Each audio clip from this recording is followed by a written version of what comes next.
What's going on, forwards and centers? We got day 2 of week 4. Again, another great opportunity to get better today. Feel really good about the workout that we have in place. Again, really excited about some of the new drills that I'm throwing your guys' way. Seems like you all are progressing and really, kind of running with what we have going on here. And that's the reason for throwing in this new stuff, because I feel as though you all are ready to be challenged and you all are ready to really get after it in any sort of circumstance. So let's get after it today. Let's have a great one. All right, for our warm-up today, we're going to be getting at our lane line series. Again, starting off with our right-hand crab dribbles.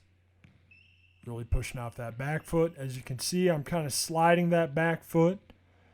Again, that's just kind of preference for me. If you like picking up that foot a little bit more, there's nothing wrong with that. I just try to have a little bit more control off that back foot. However, you are going to want to push off that back foot. So regardless of sliding it or picking it up, really using that back foot for leverage. Up next is going to be our pullbacks into our crabs.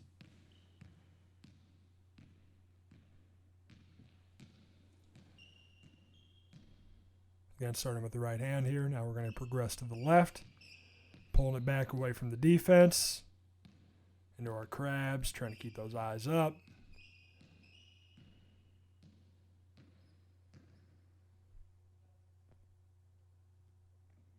Then to our backboard taps.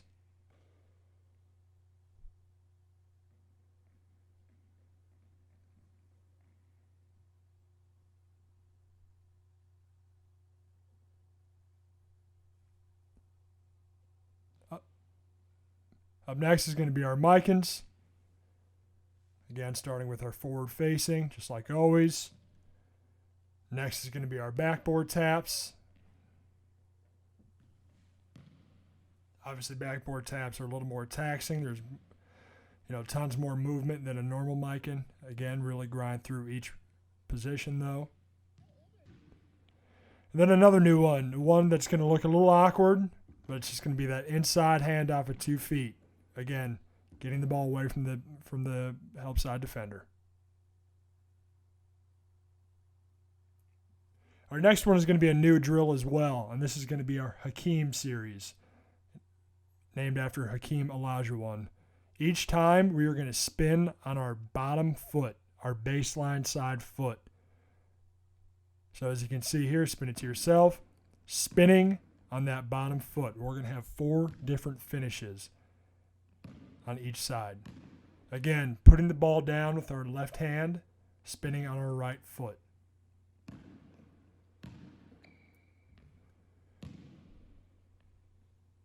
Just have to imagine rolling off your defender. So again, spinning it.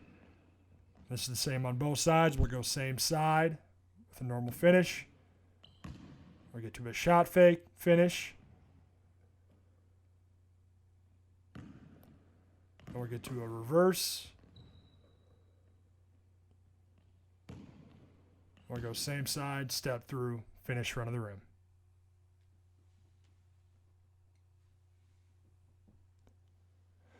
Up next is going to be our Duncan Series. Again, a series that we've done numerous times, starting off with our normal face-up jumper. Again, no jab, just immediately getting into that jump shot, getting our feet squared and letting it go. Next is going to be our rip and go, catching our defender off guard, having a good change of pace. I like on this one to change up our finishes. You saw I went with the reverse on the first one. And now I'm going to go with the same side dunk. Next up is going to be our jab jumper.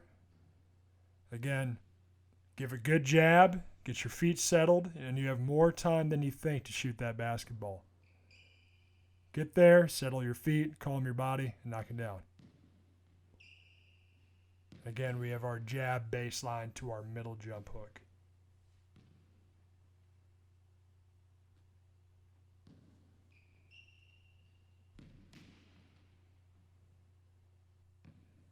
Obviously the same thing on the other side.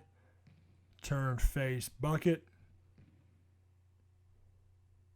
Again, as we progress here, especially with this face-up stuff, you will probably find, if you didn't already know, that you have a preference as far as what foot you like to pivot on.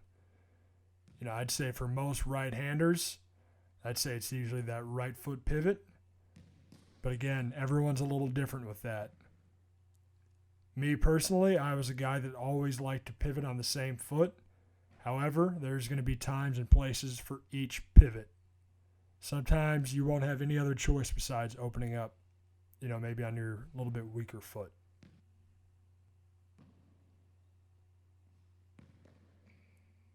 Again, getting in the middle for that jump hook.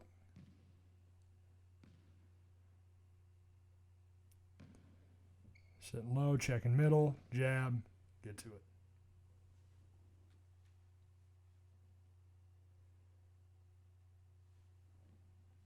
Next is just going to be our alternating turnaround jumpers. Starting off with that right shoulder turnaround, getting to it on both sides, a little bit of fade, feeling good about ourselves. Let this be a nice athletic shot. Don't need to be straight up and down. Next will be over that left shoulder. Again, for our right-handers, this shot's a little more difficult, at least for some, because you have to get that elbow all the way around. But really have to be able to shoot the rock over both shoulders.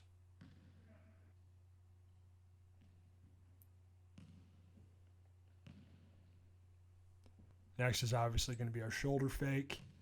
Again, now we're faking to our left shoulder, coming back over that right shoulder, allowing that shoulder fake to give us great rhythm to lead us into our shot. It gives us great momentum to lead us into our shot.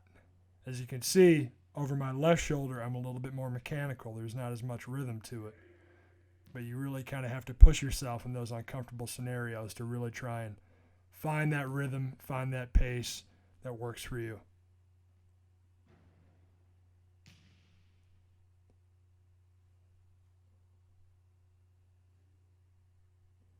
Up next is going to be our one-step finishes, just like we did yesterday.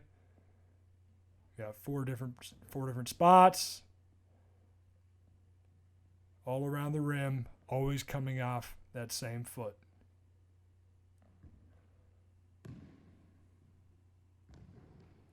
Again, left hand.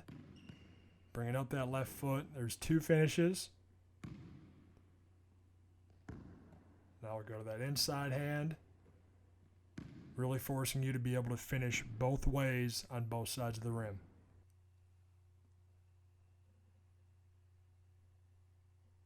And again, today we will finish with our shack post drill. Again, just a great drill, great cardio, strengthens your legs because you're constantly having to sit down and then explode up. Finish us off, and that'll be a cap on another great day.